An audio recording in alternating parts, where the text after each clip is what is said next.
Hello, and welcome to another episode of Omnipresent Information Connection. My name is Noah Hansen, and of course I'm here with Kevin Peterson. How are you today, Kevin? I'm blessed and highly favored as always, Noah. And I feel blessed as well, Kevin, because on today's podcast, we're providing value that needs to be connected with in this day and age. As you know, Kevin, mental health is on a decline, and it has been for quite some time now. Suicidal rates are up, especially with this pandemic that's been around for so long.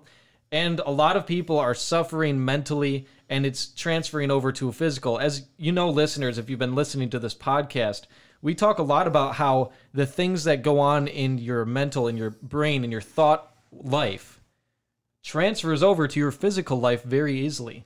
Those two are related intimately. And that means when you are having very diseased thinking, then it's easier for your body to become riddled with disease. And that's why this topic is so important. And that topic for today's podcast is faithfulness in one's self. So a powerful topic, and one that really needs to be connected with. When you don't have skills in self-esteem, self-confidence, and the like ideas, it's really easy for you to face a decline in your mental health as well. So that's why I'm really excited and blessed to be able to share this information with you listeners, because it is just so powerful. Now, during this podcast, we want you to be prepared to take a pause at any time where you feel like there's something worth writing down, something worth remembering, and write it down in your notes so that you have it, so that you can apply it directly after listening to this podcast. So to start this podcast out, of course, the 3 points that we always hit: ancestral, biblical, and scientifically accurate. Starting out with ancestral, I'll hand it over to you, Kevin. Ancestral, faith in oneself. Who amongst us has looked up to, believed in, and entrusted in an elderly person? Well, I know I have, Kevin. I have too. Faith in oneself stems from elders setting the right example, the example worth duplicating, and an example worth, in a traditional sense, passing down, right? That's right, yep. When you do this,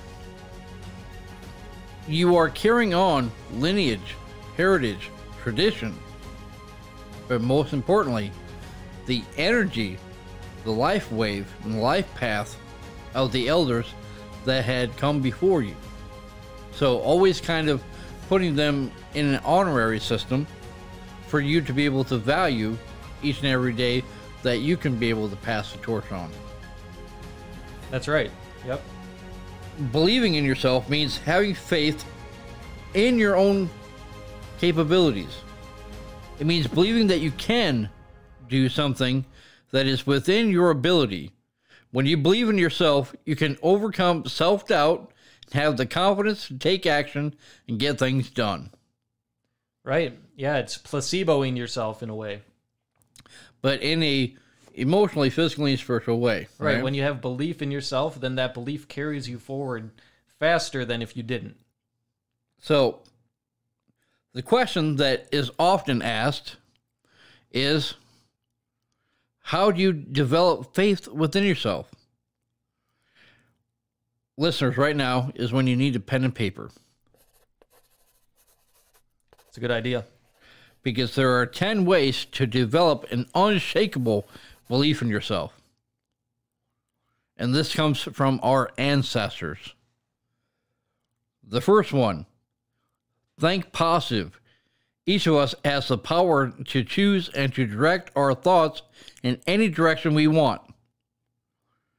Number 2, goal digger. And I said goal digger, not gold, right? Okay. To develop a winning attitude, we must experience winning, right? Winning every day, whether it's just continuing to breathe, continue to see, continue to hear, to be able to have your senses all aligned with your life purpose, right? Right. I mean, in our ancestry, how do you become someone of esteem? You have to be skilled at one certain area, and that skill helps you to be honored in other people's eyes, but also to continue forward and be placed in areas where you can apply those skills. Absolutely. Number 3, be a passionator. A passionator. A passionator. Someone that's driven with passion to be able to conquer, to be able to rise above. Someone that is what I like to call the yeast of one's being. Is because yeast rises, right? That it does. So does heat, right? That it does. Without either one of those two elements, it only goes flat, right? Yeah. So, be a passionator is being able to find something that you're passionate about, something that really motivates you, something that drives you, something that really makes you want to live each and every day. And be a passionator. Be so passionate about it that it inspires you on top of other people, right? Yeah, something to get up in the morning for. Number 4, be gracious. Gracious and thankfulness go hand in hand. Be gracious in what you give and what you receive. Be gracious in your thoughts that come to you. Make sure that when you are gracious, that you are true in its intent, mindful in its purpose, and driven in its outcome, right? Because otherwise you cannot truly be gracious. You can only be thankful. Yes, and why does graciousness increase faith in oneself? Well, very simply, when other people have faith in you, graciousness has another party involved. Right? Oh, yes. Graciousness is being gracious to someone. You can be gracious to yourself as well. But when other people are seeing you being gracious, then they'll have faith in you. And even if you don't have faith in yourself, that can start you off. That can plant a seed in your being of faith in yourself because you see other people exemplifying that. Amen. Number 5. Very, very important. I skipped it. I missed it. I postponed it.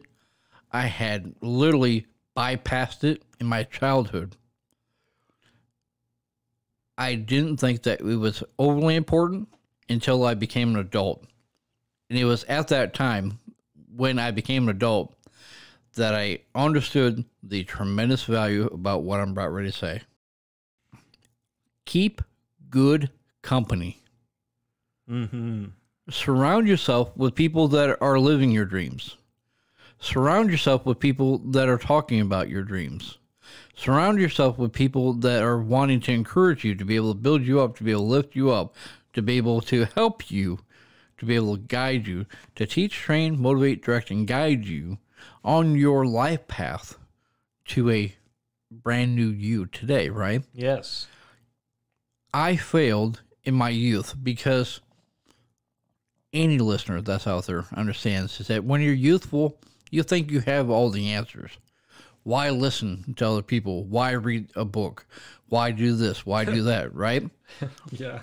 Because for most people, not only is it uncomfortable, but a lot of people don't understand in mental maturity the value behind it. And then if you don't have parents that can really explain it and bring the message home, it becomes lost in just good thought, right? Yep. So don't be like me, listeners. Apply it as soon as you possibly can because it's a game changer. Here's why I say that is because even on my worst negative down days, because I'm human, I have a friend, an acquaintance, a person of trust that will either text message me or will email me or call me and say, hey, I just had you in my thoughts and or prayers, and I hope you're doing well. Are things going okay? This is never by coincidence, due to the fact that God knows that you need a pick-me-up, that you need a lift-up, right? Because we, the people, are absolutely perfect at enslaving ourselves to a point of no return. We will go out of our way to be able to tell other people and rebuke other people and their negativity. But when it comes to our own, we seem to really master everything that does not work to its infinity, right? Yeah. And sometimes and beyond. But when you learn to harvest, to be able to plant a positive seed in the hearts and minds and lives of other people, as you're going through a struggle, it becomes a rewarding and fulfilling outcome in the end. And the worst possible case scenario, emotionally, physically, spiritually, is you'll feel content versus feeling bad or sorry for yourself for any particular reason. Okay? Number 6, grit. You must have the grit. What is grit? God's righteous intent taught in a new way. That's quite a definition. The reason why I say that is in order for you to have grit, you got to know where you come from. You got to be able to know what you're passionate about. You have to know with intimacy what it is that got you to point A to point B to where you see yourself at today, right? So God's intention for your life, his righteous intention for your life. Yes. Yeah. So when you see God having faith in you, have seen God calling you a person with purpose and value, then, you know, you can follow that. You can become it. And it takes grit to become it.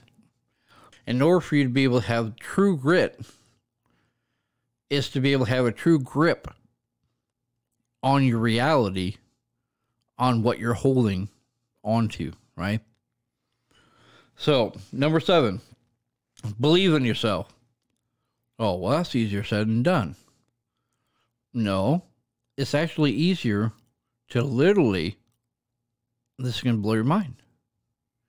It's so easy to be able to worship other people's ignorance versus to be able to hunt and discover and find the truth within anything in life.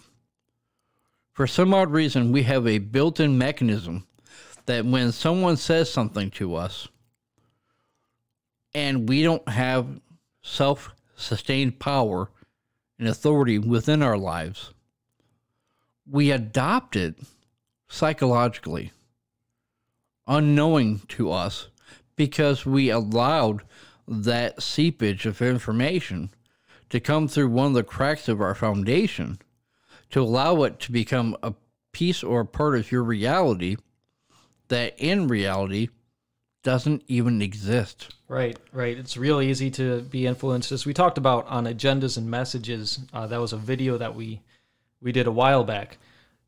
There is a lot of subliminal influence in the television we watch and the music we listen to, all these types of things. And it takes a truth filter in your mind, in your heart, to be able to filter out the falsities and discover the truth. And when you're talking about belief in oneself, believe in yourself, you have to believe that you can be that truth filter, that you have the capabilities to filter truth. Is that what you're saying? Yes. Where does the truth come from? Where does the belief come from? It's a difficult question to answer. It's not. It really isn't, because once I discovered this, everything in life became a game changer in a positive way. All right, I'm ready to hear it. If it doesn't come from God, it's a fake, phony facade. If it doesn't come from your ancestors, it's unreal. Understand that information is power, either for the glory and the good of your soul's sake, or for your disempowerment stake in the world. Once you understand that you can be able to pull the stake out of the ground Find out, write it down, commit to it, to memory, the things that are staking you to being grounded and not founded. Mm-hmm. Figure it out. Find a way. If you can be angry, frustrated, upset about something, it all came from a source. Same thing with positivity. It all comes from a source, right? But we have to have the comfortable, and it has to be comfortable, acknowledgement that something's amiss. We have to be able to acknowledge it, because sometimes bad things happen to good people for no particular reason. And then there's really spectacular things that happen in a positive way to really bad people. Right. The bottom line is that one person, no matter how bad their situation was, believed in themselves to overcome it, to where the other one didn't, right? Yeah. So, being inspired, being motivated, being uplifting, being yourself is important. Because as a human being, you're constantly a work in progress. You're constantly trying to be able to transform yourself from a caterpillar to a butterfly. You're constantly transforming yourself from one element to the next, right? Right. Last two, and they'll go quickly. Number 9, allow yourself to have good health. And I don't mean in the consumption of food. Okay. What do you mean? The whole topic of today is what? Faithfulness in oneself related to your, mental health. Is that what you're saying? What you read, what you watch, what you hear becomes you. Mm-hmm. When you're dialed in with all your senses and all you've got is commercials and excuses in your life. Commercials. No, I will not kid you on that. Because you and I, unless it's rebuked, live a commercial lifestyle.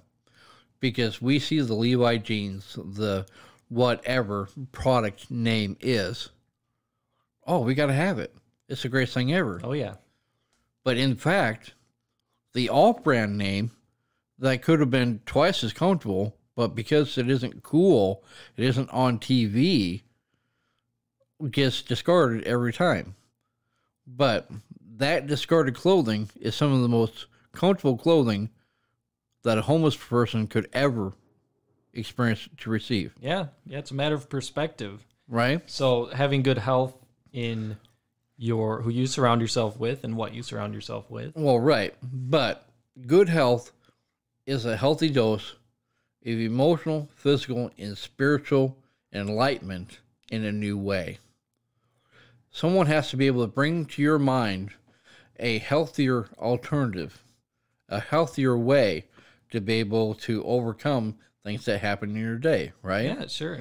But if you don't have that go-to person, if you don't rely upon that go-to person, if you don't depend on that go-to person, I'm not saying have dependency on this person, but if you are authentically best friends, good friends, even great acquaintances, there would be at least something proactive being done on a daily basis.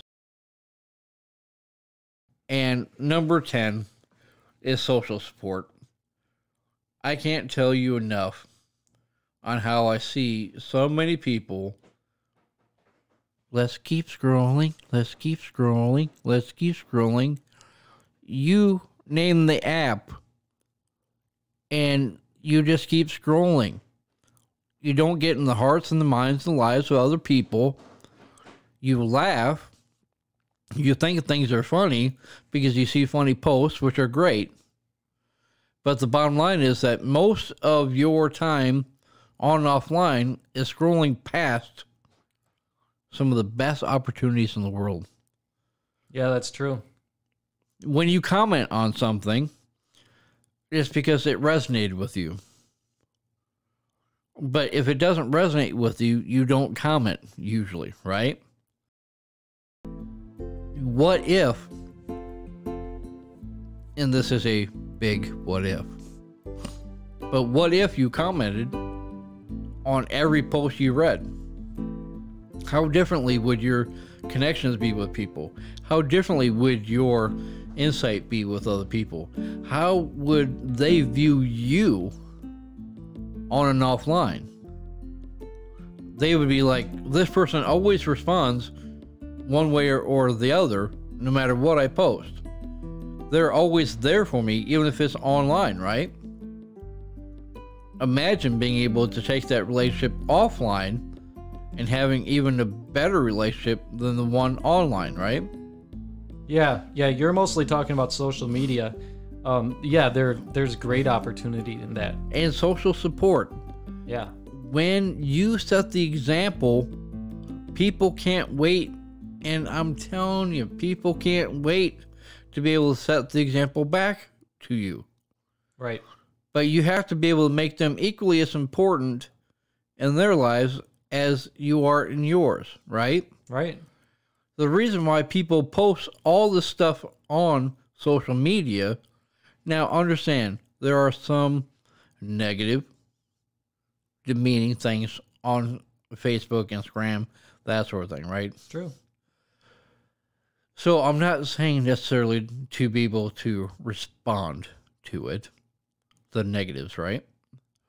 But what I am saying is that if there's an acquaintance, if there's a person that you're following because you happen to click the like button and you are now acquaintances or whatever, take the time, if you're going to be scrolling, to scroll into their life instead of bypassing their life. The minute you do, you win. Well, I don't have money. I don't have this. I don't have that. Imagine having such a network, such a connection of people that you've been so genuine and pure to, that when you post that you are having this obstacle or issue, imagine and envision, because it happens all the time. And it's not just for me. People understand, because people of all nationalities have once been in your shoes in one form or another. And they understand the appreciation of having someone pick them up, to be able to lift them up, to be able to help them out, right? Right. So people have literally given me money, cars, homes, and other things of value, not because necessarily I needed it, but they believed in me so much in what I did that they wanted the value to be paid forward.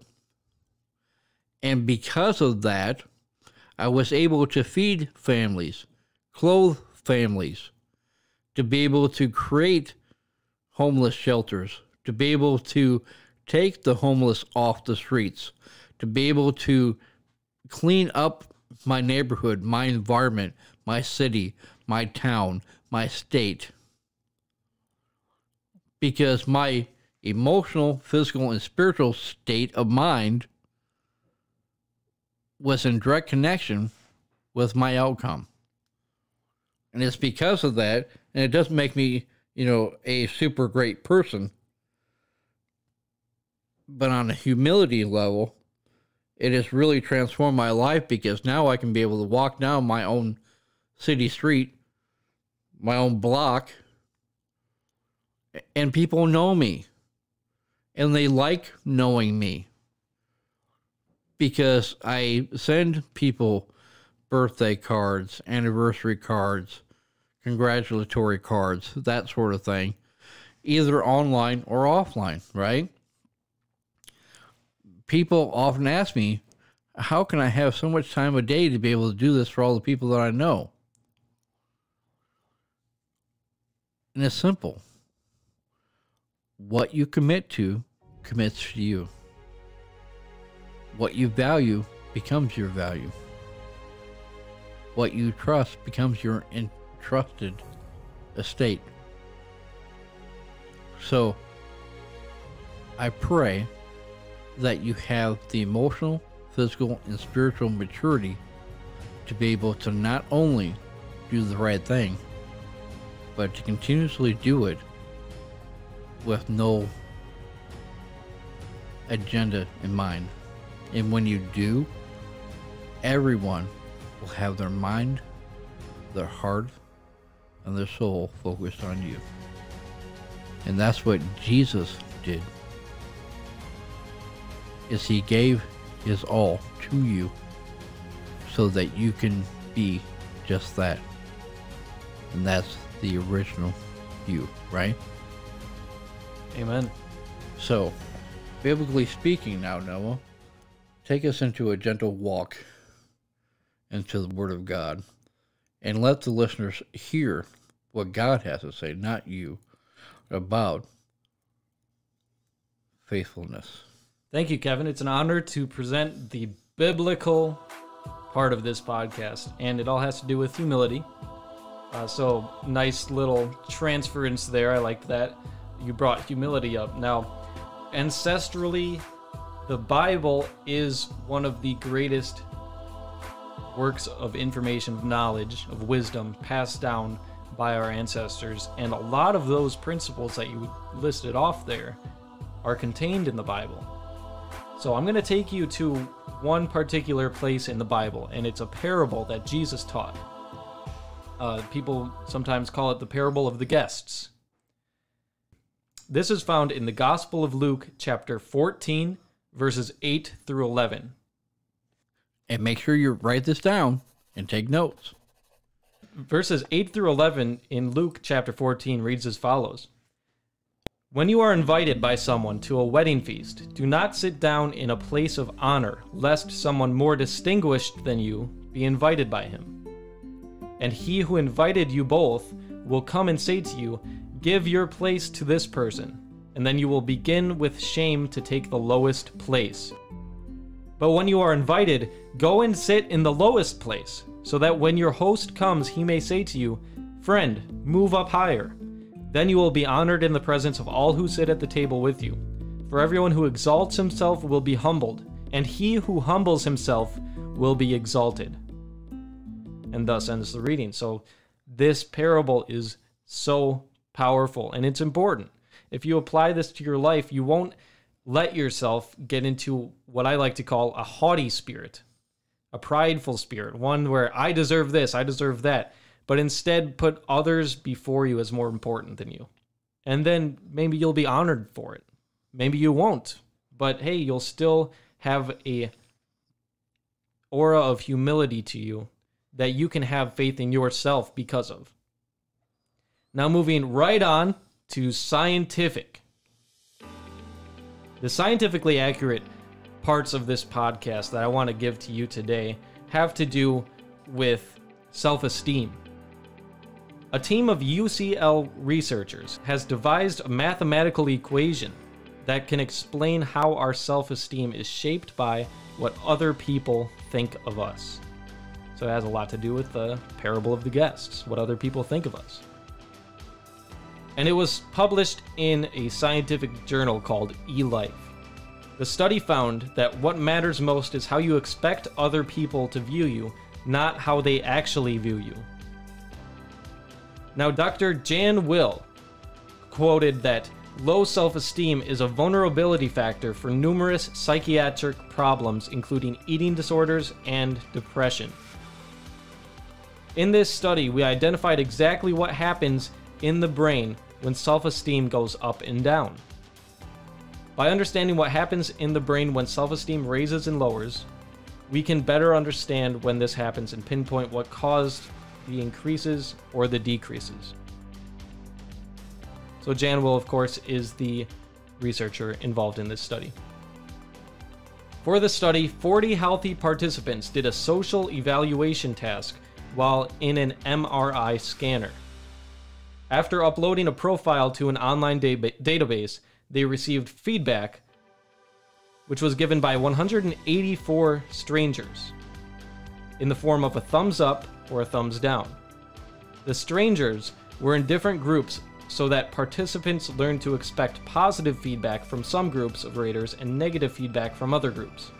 For every 2 to 3 trials, participants reported on their self-esteem at that moment. Participants expected to be liked by strangers in the groups that mostly gave positive feedback, of course.